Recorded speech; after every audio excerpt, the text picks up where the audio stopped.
Good morning everyone. जय Jinendra. Vardhaman e learning class में आपका एक बार फिर से स्वागत। आज हम चतुर्थ पाठ का जो भावार्थ है वो पढ़ने जा रहे हैं। हमारा शीर्षक है सदैव पुरतो निधि चरणम, यानी कि सदैव आगे चल बढ़ो, कदम आगे बढ़ाओ। तो पहला श्लोक है चल चल पुरतो निधि चरणम, चलो चलो आगे कदम बढ़ाओ। सदैव पुरतो निधि चरणम, यानी कि यहाँ पर कवि है वो भारतवासियों को राष्ट्र के सामने आने वाली चुनौतियों को स्वीकार करके कवि भारतवासियों से आह्वान कर रहा है कि हे भारतवासी, तुम सदैव अपना कदम आगे बढ़ाओ, ठीक है ना। और तुम्हारा निश्चय हो गुरु शिखरे ननु निज कीर्तनम, यानी कि पर्वत पर तुम्हारा घर हो। विनय यान नगा आरणम, बिना यान से आप पर्वत पर चढ़ो।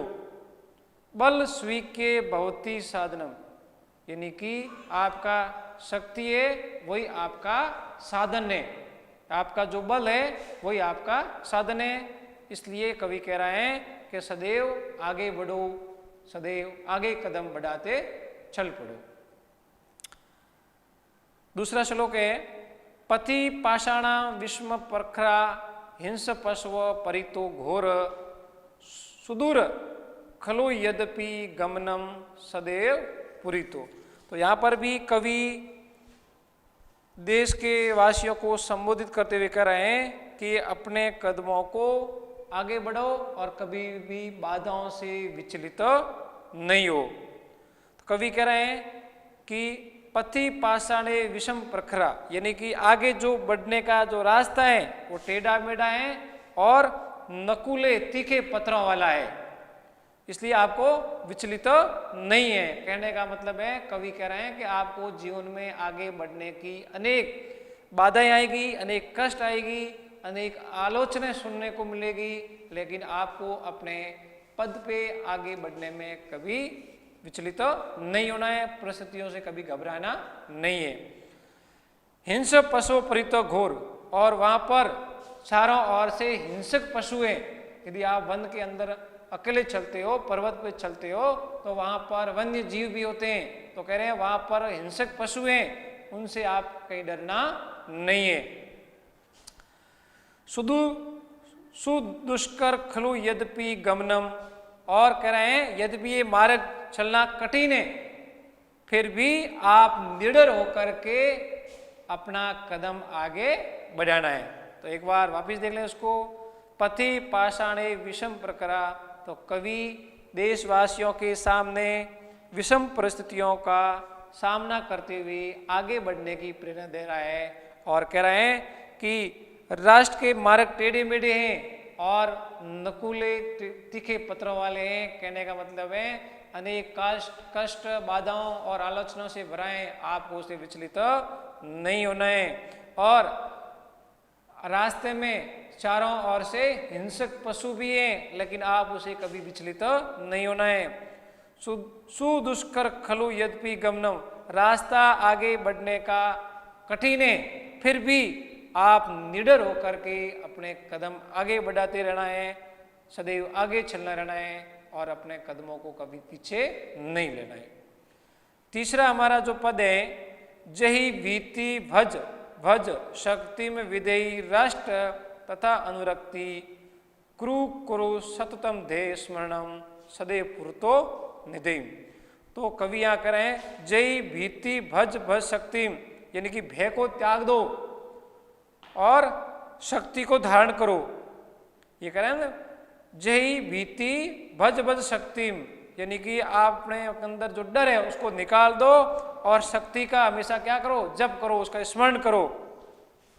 विधेय राष्ट्र तथा अनुरक्ति, और कह रहे हैं सदैव निरंतर उद्देश्य क्या हो, आगे हो। कुरु कुरु सत्यम, और बार बार अपने उद्देश्य को याद करो। सदैव सदैव पुरतो निर्देशनम, इस प्रकार हमेशा ही आगे कदम बढ़ाओ। एक बार इसको वापिस सुन लें। यानी कि कवि यहाँ भय को त्यागने के लिए कह रहे हैं और शक्ति को जपने के लिए कह रहे हैं और राष्ट्र से प्रेम करने के लिए कह रहे हैं और निरंतर अपने उद्देश्य को स्मरण करने के लिए कह रहे हैं और आगे बढ़ने के लिए प्रेरणा दे रहे हैं। कहने का मतलब है कवि यहाँ पर देशवासियों को निडर होकर के प्रेरणा दे रहे हैं कि आप डर को छोड़ दें, अपने बल और शक्ति को जप करें अथवा स्मरण करें और अपने देश से प्रेम और निष्ठा को रखें। और जो आपका उद्देश्य है, जो आपका कर्तव्य है, उसका पालन करें और पालन करते हुए आगे बढ़ें। आपको किस उद्देश्य को प्राप्त करना है उसकी ओर बढ़ते चलें। अर्थात आपकी जो ध्येय है वो राष्ट्र की उन्नति और प्रगति में लगा देना चाहिए। इस प्रकार कवि कह रहे हैं कि अपने कदमों को आगे बढ़ाते चल पड़ो। तो ये हमारे 3 श्लोक थे और 3 श्लोकों के माध्यम से कवि राष्ट्र में आने वाली चुनौतियों और बाधाओं को स्वीकार करके उनका सामना करके आगे बढ़ने के लिए कह रहे हैं और आगे बढ़ करके राष्ट्र की उन्नति, राष्ट्र के विकास और राष्ट्र के महत्व को समझ करके, राष्ट्र की अस्मिता को समझ करके उसको योगदान करने की प्रेरणा दी गई है। तो ये पाठ ही बहुत ही प्रेरणात्मक है और इस पाठ में श्लोक तो हालांकि 3 ही दे रखे हैं, 3 श्लोकों के अंदर बहुत ही सार गंभीर बात बताई गई है। धन्यवाद।